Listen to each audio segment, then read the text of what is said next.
Hello students, स्वागत है आप लोगों का हमारे चैनल डीडी ऑनलाइन कोचिंग पर। जैसा कि स्टूडेंट्स आप लोगों को पता है, अभी हम लोग आरआरबी एनटीपीसी के जो मैथ के क्वेश्चंस पूछे जा रहे हैं जो अलग अलग शिफ्टों में, उनको हम लोग एनालिसिस कर रहे हैं और एनालिसिस करके आप लोगों के बीच लेके आ रहे हैं। तो स्टूडेंट्स, इससे पहले के भी जो अलग अलग डेटों में क्वेश्चन पूछे गए हैं उनको हम लोगों ने एनालिसिस किया है, और जो भी उन वीडियोज को देखना चाहते हैं वो हमारे डिस्क्रिप्शन बॉक्स में जा करके या आई बटन पर क्लिक करके भी उसे देख सकते हैं स्टूडेंट्स। तो आज स्टूडेंट्स हम लोग 8 फरवरी को जो क्वेश्चंस पूछे गए उनको आज हम लोग एनालिसिस करेंगे और उनको समझने की कोशिश करेंगे कि क्वेश्चंस कहां से पूछे गए थे। कुछ क्वेश्चंस तो स्टूडेंट्स काफी इजी थे और कुछ क्वेश्चंस आपके कॉन्सेप्ट को चेक कर रहे थे। तो चलिए चलते हैं हम लोग, आज देखते हैं कि हम लोग क्वेश्चंस कैसे कैसे पूछे गए थे। सबसे पहला क्वेश्चन स्टूडेंट्स आपके बीच ये आ रहा है, जैसा कि क्वेश्चन आपको दिख रहा होगा। क्वेश्चन कुछ ऐसा है कि आपसे कहा गया कि x प्लस वाई बराबर है 30 के, और आपसे क्वेश्चन में ये दिया गया कि 1/x प्लस 1/y की वैल्यू जो आपको दी गई है वो दी गई है 6/25। तो यहां पर आपसे पूछा गया कि x और y की वैल्यू क्या होगी, यही आपसे क्वेश्चन में पूछा गया। क्वेश्चन को फिर से समझेंगे। क्वेश्चन कुछ ऐसा था कि x प्लस वाई बराबर आपको 30 दिया गया और इनके 1/x प्लस 1/y की वैल्यू आपको 6/25 दी गई, और पूछा गया कि x और y की वैल्यू अलग अलग क्या होगी। तो स्टूडेंट्स, इसको आप लोग समझने की कोशिश कीजिए। इस चीज को आप लोग ऐसे समझ सकते हैं, अगर एक्स वाई को आप यहाँ पर एलसीएम लेंगे तो एक्स वाई होगा, यहाँ पर आप काटेंगे तो ये आपका ऊपर में एक्स प्लस वाई हो जाएगा, चूंकि ये कट करके यहाँ वाई हो जाएगा और ये वाला यहाँ कट के यहाँ एक्स हो जाएगा। तो या तो आप वाई प्लस एक्स लिखिए या एक्स प्लस वाई लिखिए, बात तो बराबर ही है। तो आप यहाँ पर 6 लिख दीजिए और बटे 25 लिख दीजिए। अब आपसे क्वेश्चन में ऑलरेडी आप देख रहे हैं कि इतने की वैल्यू आपको 30 दी गई है, तो आपको करना क्या है, यहाँ पर 30 बैठा देना है, एक्स वाई की वैल्यू आपको निकलेगी। अब यहाँ से आपको करना क्या है, चूंकि ऊपर ऊपर है तो कट जाएगा, 25 बचे 125। तो हमने देखा कि एक्स वाई की वैल्यू क्या आ रही है, 125। 25 इससे मल्टीप्लाई हो जाएगा तो आपको क्या दे देगा, 125। अब स्टूडेंट्स आप यहाँ पर एक बात बताओ, यहाँ आप क्या देखते हो कि x प्लस वाई बराबर 30 है और यहां पर आप देखते हो कि एक्स वाई बराबर 125 है। तो इसका मतलब क्या होगा, इसका मतलब होगा कि आपको अपने माइंड में ऐसे दो नंबर्स को सोचना है जिनको मल्टीप्लाई करने से चाहोगे तो आप अलग से अलजेब्रिक फॉर्म में इसका आंसर निकाल सकते हो, लेकिन वो आपकी टाइम की बर्बादी होगी। तो आपको करना क्या है, आपको लॉजिकल तरीके से सोचना है। लॉजिकल तरीके से आप सोचिए कि कौन सा ऐसा 2 नंबर हो सकता है जिनको आप जोड़ने से तो आपको 30 मिल जाए और मल्टीप्लाई करने से आपको 125 मिल जाए। तो आपको साफ साफ दिखता है कि अगर हम 25 में 5 जोड़ते हैं तो हमको 30 मिलता है, जैसा कि आपको समझ में आ रहा है। और अगर यही 25 में अगर हम 5 से मल्टीप्लाई कर देते हैं तो हमको 125 मिलता है। तो हमारा 2 नंबर क्या हो सकता है, एक्स वाई जो हमारा होगा, एक 25 हो सकता है और एक 5 हो सकता है। यही आपका ऑप्शन होगा और यही आपका फाइनल आंसर भी होगा। ठीक है स्टूडेंट्स, मैं समझता हूं कि आपको ये अच्छे से समझ में आया होगा कि एक आदमी किसी दूरी को, जैसा कि आपको क्वेश्चन दिख रहा होगा, एक आदमी किसी दूरी को 120 किलोमीटर प्रति घंटा की चाल से जाता है, मतलब पूरे करता है, और वापस उसी दूरी को 80 किलोमीटर प्रति घंटा की रफ्तार से वापस तय करता है। तो कहता है कि उसकी औसत चाल क्या होगी।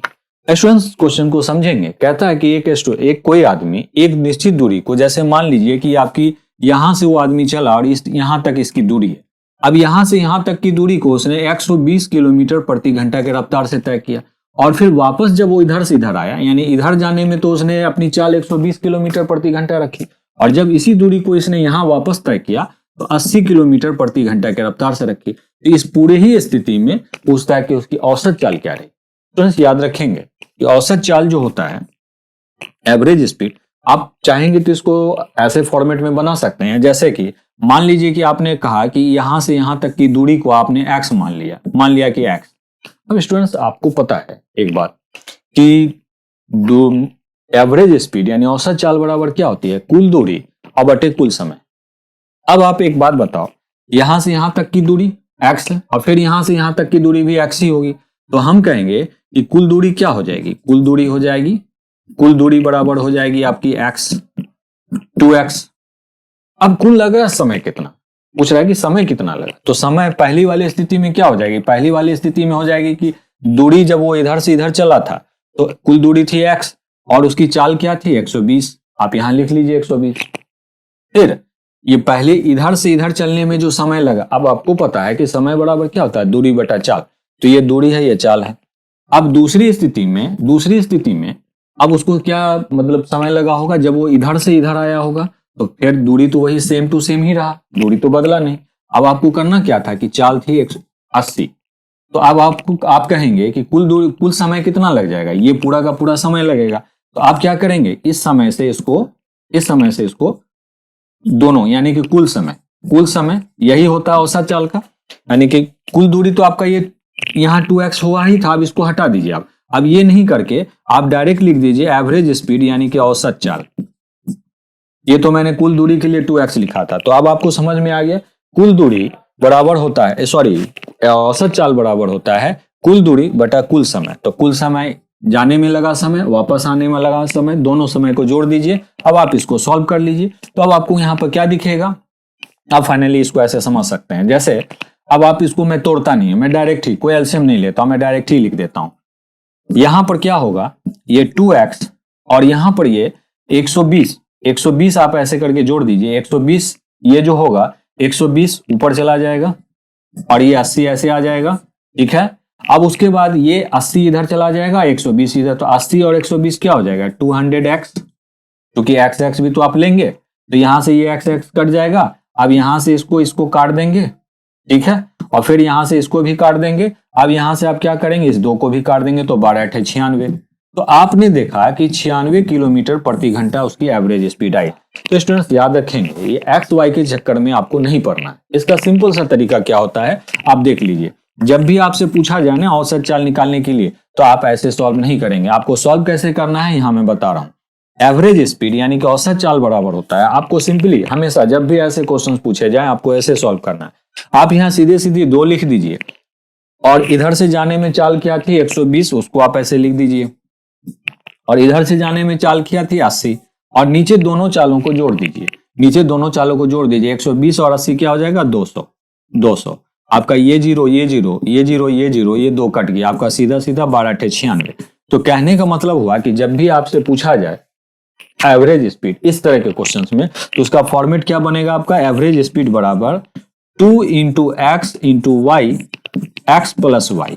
आप इस फॉर्मेट को याद रखिए। मतलब क्या है, x मान लीजिए कि इधर से इधर गया चाल, और y जो इधर से इधर आया चाल, और फिर दोनों चालों को जोड़ दीजिए। तो इस फॉर्मेट पे बना लीजिए, आपका इतने में ही आंसर निकल के आ जाएगा। ये सब करने की आपको जरूरत नहीं पड़ेगी, आपका आंसर इजीली निकल जाएगा। आप देख सकते हैं यहां से भी आपका 12 × 96, ये जो 1010 ये कट गया, 1010 ये कट गया, 2 से ये कट गया, 12 × 96, 96 किलोमीटर प्रति घंटा आपकी एवरेज स्पीड निकल करके आई। नेक्स्ट क्वेश्चन में स्टूडेंट्स आपसे पूछा गया, क्वेश्चन था कि किसी बागीचे में सेब, आम और नारंगी के पेड़ क्रमशः जो हैं उनकी संख्या जो है वो 18 है, 21 है और 39 है। तो कहा कि कुल कितनी कतारें होंगी या पंक्तियां, जो आप समझ लीजिए कुल पंक्तियां कितनी होंगी, ऐसा क्वेश्चन में दिया। आप कतार समझ लीजिए उसको। तो ऐसे क्वेश्चंस को स्टूडेंट्स कैसे समझेंगे, आप क्वेश्चन को कुछ ऐसे देखिए। क्वेश्चन कहता है कि सेब का पेड़ कितना था 18 था, एक सेकंड, सेब का पेड़ कितना था 18 था। अब आपको दे रहा है कि जो आम का पेड़ था वो था 21 और आपका नारंगी का जो पेड़ था वो था 39। अब कहा कि कुल कतारों की संख्या कितनी होगी। एक बागीचे में सेब, आम और नारंगी के कुल इतने पेड़ हैं। तो कहा कि कुल कतारों की संख्या क्या होगी या कुल पंक्तियों की संख्या, आप जैसे समझ लीजिए। तो आपको करना क्या है स्टूडेंट्स, सबसे पहले आपको क्या करना है, कुल कतारों की संख्या निकालने के लिए आपको क्या करना होगा कि इसका सबसे पहले एक कॉमन फैक्टर आप निकालिए। कॉमन फैक्टर का मतलब होता है एचसीएफ, जिसको आप मौसवी कहते हैं। तो अब आप देख सकते हैं कि ये 18, 21 और 39 ये तीनों के तीनों 3 से कैंसिल हो सकता है, यानी कि 3 से आप इसको पूरी तरह से विभाजित कर सकते हैं। तो आप इसको 3 से काट दीजिए, फिर प्लस कर दीजिए, फिर इसको भी आप 3 से भाग लगा दीजिए और इसको भी आप 3 से भागिए। तो अब आपको ये कुल कतारों की संख्या यानी कुल पंक्तियों की कुल संख्या, आपको कुल पेड़ों की संख्या कह लीजिए या कुल कतारों की संख्या, वो आपको पता चल जाएगी। यहां पर आपको इससे आप काट दीजिए, 3 × 6 = 18, 3 × 7 = 21, 13 × 3 = 39। अब आप इनको जोड़ दीजिए 6, 7 और 13। तो आप जोड़ेंगे 7, 6, 13, 13, 13, 26। तो आपको कुल पंक्तियों की संख्या कितनी निकल के आई 26। यही आपका फाइनल आंसर था। फिर से आप समझेंगे अलग अलग पेड़ों की संख्या दी गई। आपको देखना क्या था कि इसमें से कौन कॉमन फैक्टर आता, तो 3 आता है कॉमन फैक्टर। आपने 3 से सबको अलग अलग विभाजित कर दिया और जोड़ दिया, सबको जोड़ने पर आपको फाइनल आंसर 26 मिला और यही कुल पंक्तियों की संख्या। आपसे नेक्स्ट क्वेश्चन स्टूडेंट्स ये पूछा गया कि ए कोई काम 40 दिन में कर सकता है और वो 8 दिन काम करके छोड़ देता है, यानी 8 दिन काम करता है छोड़ देता है, तो बी उस बचे हुए काम को 32 दिन में पूरा कर लेता है। तो कहता है कि दोनों मिलकर काम कितने दिनों में पूरा कर सकते थे। तो चलिए हम लोग चलते हैं स्टूडेंट्स, क्वेश्चन को सॉल्व करते हैं। कहता है कि ए कितने दिनों तक कार्य करता है। एक सबसे पहले तो क्वेश्चन में दे रहा है कि ए 40 दिन में किसी काम को कर सकता है, लेकिन वो करता कितने दिन है, 8 दिन। तो आप सबसे पहले देखेंगे कि ए का 8 दिनों का काम होगा क्या, 8 × 25 = 40, यानी कि 1/5 काम करता है ए 8 दिनों के अंदर।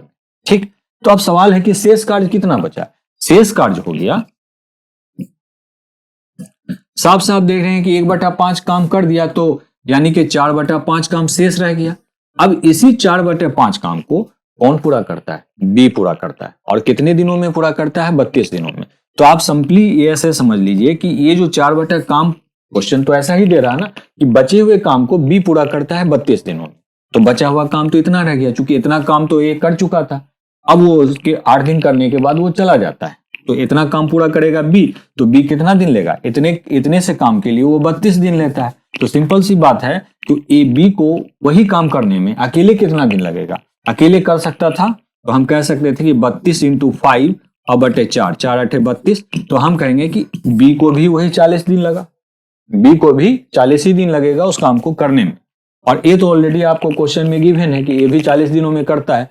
तब आपको करना क्या था, आपको करना था, क्वेश्चन में पूछा कि दोनों मिल जाते तो काम कितने दिनों में समाप्त हो जाता। तो सिंपली आप इसको ऐसे समझ लीजिए, ए प्लस बी दोनों मिलकर अगर काम करते तो 1/40 काम ए का भी होता। अब चूंकि आपको ये पता चल गया कि बी भी 40 दिन लेता है, तो 1/40 काम इसका भी हो जाता। आप सिंपली इसको सॉल्व कर लीजिए, 40 और 40। अब आपको 40-40 का एलसीएम कितना होगा, सिंपली आप देख लीजिए, 40-40 का एलसीएम हो जाएगा। सिंपली आप इसको उल्टा कर दीजिए, 40-40 कट जाएगा तो 1 + 1 यानी कि 2 रह जाएगा, 2 से आप इसको काट दीजिए, 20 दिन, यानी कि आपका आंसर 20 दिनों में काम समाप्त हो जाता है ए और बी मिल करके। आप इसको ऐसे सॉल्व करिए, 40-40 का एलसीएम 40 होता, 40-40 करता है 1, फिर 40-40 करता है 1, 1 1 2 यानी कि 2। अब 40 रेसिप्रोकल में होता है, उल्टा जाता है, 40 को 2 से डिवाइड करते 20, यानी कि काम 20 दिनों में समाप्त हो जाता। चलिए स्टूडेंट्स हम लोग क्वेश्चन को देखते हैं। नेक्स्ट क्वेश्चन जो है हमारा स्टूडेंट्स, कहता है कि एक समबाहुभुज रेगुलर पॉलीगॉन के अंतःकोण और बाहरी कोण का अंतर 140 है, तो कहता है कि भुजाओं की संख्या क्या होगी। स्टूडेंट्स याद रखिएगा, किसी भी फिगर के अंदर में जो रेगुलर पॉलीगॉन होता है, मैं आपको एक समझाने की कोशिश कर रहा हूं। जैसे मान लीजिए कि मैंने एक षष्ठभुज बनाया, हेक्सागन बनाया। अब मैं यहां पर सिर्फ समझा रहा हूं, इसका इस क्वेश्चन से कोई लेना देना नहीं है। जैसे मान लीजिए कि मैंने कहा कि इसको मैं यहां तक एक्सटेंड कर देता हूं, तो यहां पर बनने वाला कोण और यहां पर बनने वाला कोण दोनों को मान लीजिए कि जो इंटरनल एंगल है ये यहां से यहां तक, और ये आपका यहां से यहां तक एक्सटर्नल एंगल है, यानी कि अंतःकोण है और यहां से यहां तक बाह्य कोण है। इन दोनों का जो कुल योग होगा वो 180 डिग्री होता है, यानी कहने का मतलब ये पूरा का पूरा मान 180 डिग्री का होगा। स्टूडेंट्स यहाँ याद रखेंगे 180 होगा। तो इसी तरीके से आपको क्वेश्चन में पूछा गया, ये तो फिगर मैंने बनाया, इसका इससे कोई मतलब नहीं है। अब आप इस फिगर को हटा दीजिए, तो यहां हमें एक चीज तो पता चल गया कि कोई भी आकृति हो, रेगुलर पॉलीगॉन हो, तो उसके अंदर में क्या होता है कि उनके अंतःकोण और बाहरी कोणों का योग 180 होता है। तो यहां पर हमें दिया कि 100, इसको आप एक काम कीजिए, यहां ले आइए 100। तो अब क्वेश्चन में हमें देता है कि उनके अंतःकोण और बाहरी कोण का अंतर कितना है, 140। तो अंतर लिख लीजिए 140।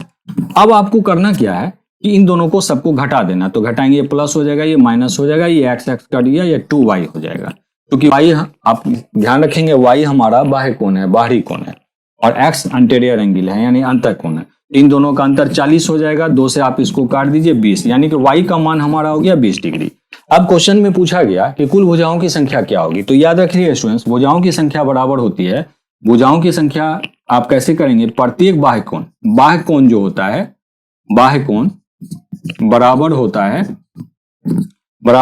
है 360 डिग्री अब बटे कुल भुजाओं की संख्या, कुल भुजाओं की संख्या ये होता है आपका। अब आपको इसी को इंटरचेंज कर देना है, चूंकि बाह्य कोण तो आपका 20 डिग्री निकल गया, कुल भुजाओं की संख्या आपसे पूछी गई है, तो आपको करना क्या, 360 डिग्री को आपको प्रत्येक बाह्य कोण जो है, बाह्य कोण को इधर ले जाएंगे और भुजाओं को इधर ले जाएंगे, तो 20 से आप इसको काट देंगे तो 18। आपका फाइनल आंसर होगा 18, यानी कि इस क्वेश्चन में फाइनली जो भी समबाहुभुज रहा होगा उसकी कुल भुजाओं की संख्या 18 रही होगी। नेक्स्ट क्वेश्चन स्टूडेंट्स आपसे पूछा गया कि क्वेश्चन कुछ ऐसा है कि cos 37 डिग्री और आपसे पूछा गया कि sec 143 डिग्री और प्लस में आपसे दिया गया कि sin 34 डिग्री और इंटू cosec 146 डिग्री की वैल्यू क्या होगी। इसको जब आप सॉल्व करेंगे तो इसका आंसर क्या होगा। तो स्टूडेंट्स ये याद रखेंगे, ऐसे क्वेश्चंस को सॉल्व करने के लिए सबसे पहले आप cos 37 डिग्री देखिए और sec 43 डिग्री। तो आपको करना क्या है, cos 37 को आपको चेंज नहीं करना है, इसको यहाँ इसको चेंज कर देना है और यहाँ cosec 146 को। लेकिन इसके लिए आपको समझना होगा एक चीज जो मैं यहाँ पर समझाने की कोशिश कर रहा हूँ। स्टूडेंट्स याद रखेंगे हमेशा कि जब आप क्वाड्रेंट बनाते हैं चतुर्थांश, तो फर्स्ट क्वाड्रेंट जो होता है उसमें जितने भी वैल्यूज होते हैं sin थीटा cos थीटा जो भी होते हैं सब पॉजिटिव होते हैं जो भी। और इस जो सेकंड क्वाड्रेंट होता है यानी कि दूसरा जो पार्ट होता है इसमें sin थीटा और cosec थीटा जो होता है वो आपका पॉजिटिव होता है। इसमें tan cot होता है पॉजिटिव और इसमें cos और sec पॉजिटिव होता है फोर्थ क्वाड्रेंट में। तो यहां पर हमें समझना होगा कि जब आपने यहां पर देखा कि sec 143 डिग्री, तो sec 143 डिग्री का मतलब हो गया कि ये सेकंड क्वाड्रेंट में आ रहा है। और आप यहां क्या देखते हैं कि sin थीटा सेकंड क्वाड्रेंट में सिर्फ sin और cosec थीटा ही जो होता है वो पॉजिटिव होता है और उसको छोड़ के बाकी सारे के सारे नेगेटिव होते हैं सेकंड क्वाड्रेंट में। और इसमें थर्ड में क्या होता है कि tan थीटा और cot थीटा जो होते हैं ये पॉजिटिव होते हैं और इसके अंदर में होता है कि cos और sec जो होता है वो आपका पॉजिटिव होता है स्टूडेंट्स। तो स्टूडेंट्स याद रखेंगे, यहां पर हम चलते हैं क्वेश्चंस को सॉल्व करते हैं कि cos 37,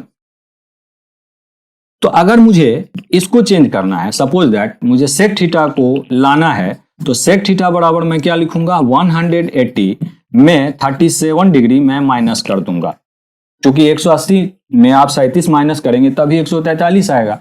और यहां भी आप कुछ ऐसा ही करेंगे sin 34 डिग्री और यहां आप क्या करेंगे कि cosec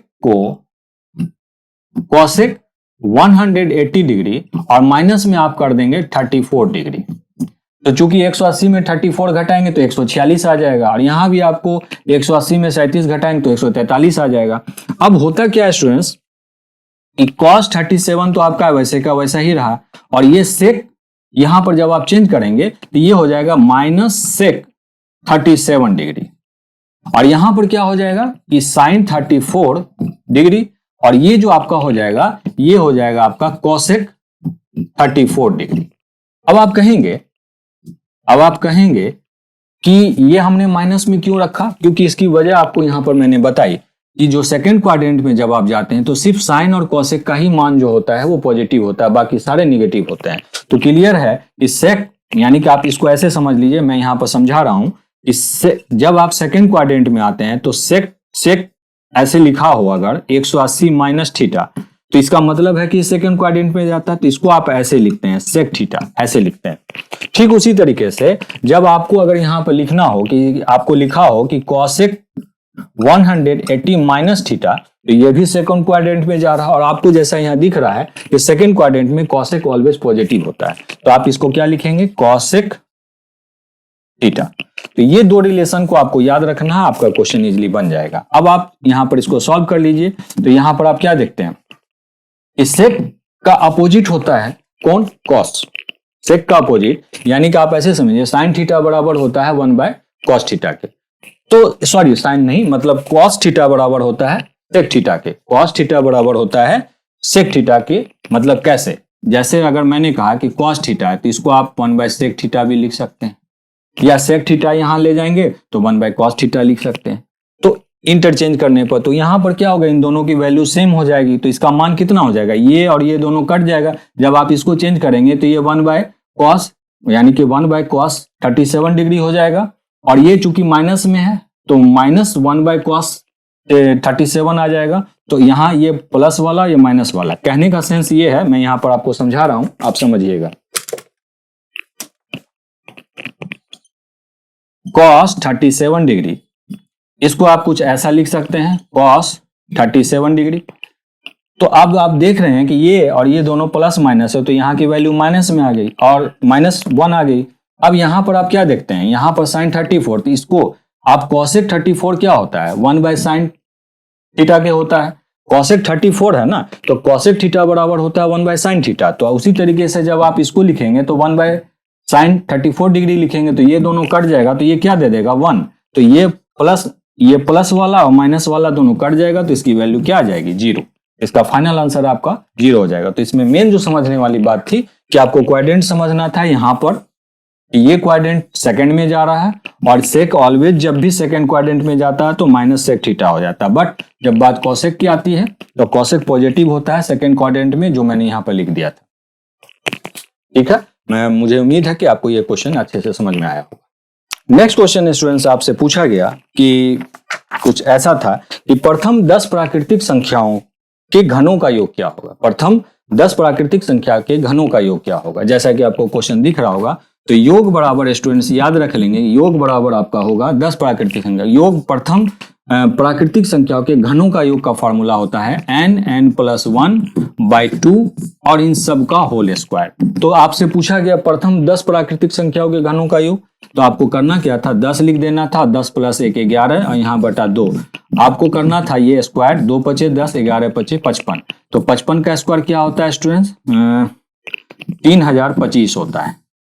55 का स्क्वायर 3025 होता है। ऐसे करके जब आप इसका स्क्वायर निकालेंगे तो 5 का स्क्वायर क्या हो जाएगा 25, और 5 के एक ज्यादा। इसका एक रूल होता है जो मैंने ऑलरेडी इसमें अपने एक वीडियो अपलोड किया हुआ है कैलकुलेशन का, उसके अंदर में मैंने ये चीज बताई है कि 5 का स्क्वायर 25 है। यहाँ पर जब भी 5 लास्ट में किसी संख्या के हो ना 5, तो आप उसको ऐसे सॉल्व करेंगे, 5 का स्क्वायर लास्ट का 25 कर देंगे और जो संख्या यहाँ दे रहे हैं ना उससे एक ज्यादा से उसको गुना कर दीजिए। तो 5 का एक ज्यादा क्या होगा 6, 5 को 6 से गुना करेंगे तो आपको यहाँ क्या मिल जाएगा 30। इसका आंसर। तो नेक्स्ट क्वेश्चन स्टूडेंट्स आपका है, जो क्वेश्चन कुछ ऐसा दे रहा है, कहता है कि 15,971 को किस संख्या से भाग किया जाए कि भागफल 55 हो और शेष फल 21 मिले। तो स्टूडेंट्स इसके लिए आपको पहले एक रिलेशन समझना पड़ेगा। जो रिलेशन आपका कहता है कि देखिए भाज्य बराबर होता है भाजक गुने भागफल और प्लस में शेष फल। तो आपको यहां पर पहले ये समझना पड़ेगा भाज भाजक भागफल शेषफल कहते किसको। मैं इंग्लिश में समझा दूं, इसको डिविडेंड कहा जाता है, भाज को डिविडेंड कहा जाता है, भाजक को डिवाइजर कहा जाता है, भागफल को क्वोशिएंट कहा जाता है और रिमाइंडर कहा जाता है शेषफल को। तो आपको जैसे मैं एक रिलेशन यहाँ पर समझा रहा हूं, जैसे मान लीजिए कि मैंने 37 लिखा और 5 से इसे डिवाइड किया तो 5 से 1 जा 35 होगा। अब ये जो 5 है ना ये आपका कहलाएगा भाजक, और जो ये 7 है ये आपका कहलाएगा भागफल, और जो ये 2 है ये कहलाएगा शेषफल, और ये पूरा का पूरा जो 37 है ये कहलाएगा भाज। तो यहाँ पर भी कुछ वैसा ही क्वेश्चन दिया गया। क्वेश्चन में आपको दिया गया कि 15,971 आपका है भाज्य यानी कि डिविडेंड। अब आपका भाजक है, जो आपसे पूछा गया कि भाजक क्या होगा, तो आपको भागफल तो ऑलरेडी 55 दिया ही गया है और शेषफल आपको दिया गया है 21। अब आपको करना क्या है कि इस 21 को आप इधर घटा दीजिए। तो अगर आप इसमें 21 को घटाते हैं तो आपका 950 आएगा। ठीक है, 15,950 और भाजक आपको दिया गया है निकालना है और 55 आपको भागफल दिया गया है। तो आपको भाजक निकालने के लिए क्या करना होगा स्टूडेंट्स, 15,950 को 55 से आपको भाग लगा देना होगा। तो 55 से जैसे ही आप भाग लगाएंगे तो आपको कितनी बार में कटेगा देख लीजिए यहाँ पर। अब आपको करना क्या है कि 15,950 को 55 से भाग लगाना। तो 55 से जैसे ही आप भाग लगाएंगे 15,950 आप पहले 2 बार में लगा दीजिए तो आपका 110 आ जाएगा, 9 4 5 और 55 नमा कितना होता है 9 × 5 = 45 और 9 × 5 = 45 और 45 और 4 49 कट जाएगा, ये 0 इधर आ जाएगा 290। तो आपको फाइनली क्या निकल के आया कि 290 आपका भाजक हुआ, जो ये आपका पूछा गया है, यानी कि डिवाइजर जो पूछा गया था। तो आपको इस तरीके से सॉल्व करना है।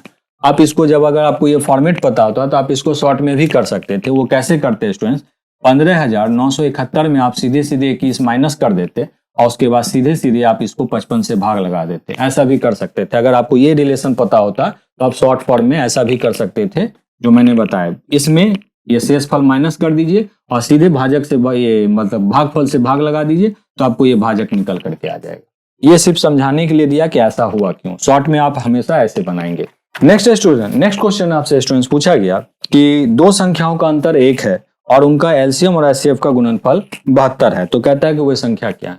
स्टूडेंट्स इसके लिए आपको सबसे पहले एक रिलेशन याद रखना पड़ेगा कि दो संख्याओं का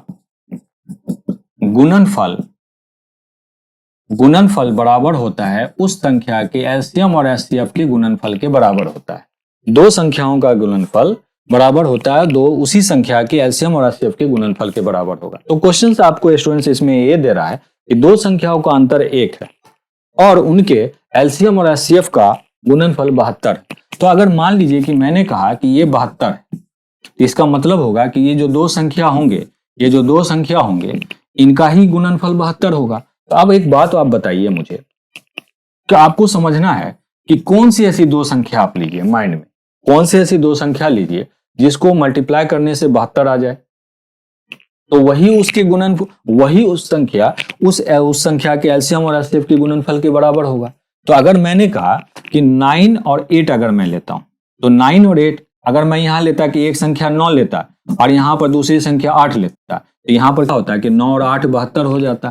अब आप कहोगे कि सर 72 तो 12 छके 72 भी हो सकता है ना, 12 छके भी 72 हो सकता है। लेकिन शायद आप लोग एक चीज भूल जाओगे कि अगर हम क्वेश्चन में ये भी दे रहा है कि दो संख्याओं का अंतर आपका 1, तो स्टूडेंट्स याद रखेंगे कि दो संख्याओं का, अब आप में से बहुत सारे स्टूडेंट्स को ये लगेगा कि 9 और 8 को तो गुना करने पर 72 आ गया इस रिलेशन के हिसाब से, लेकिन आप कहेंगे कि आपकी 72 तो 12 छके 72 भी हो सकता है, तो आप ऐसे भी कर सकते थे, 12 छके 72 ला सकते थे।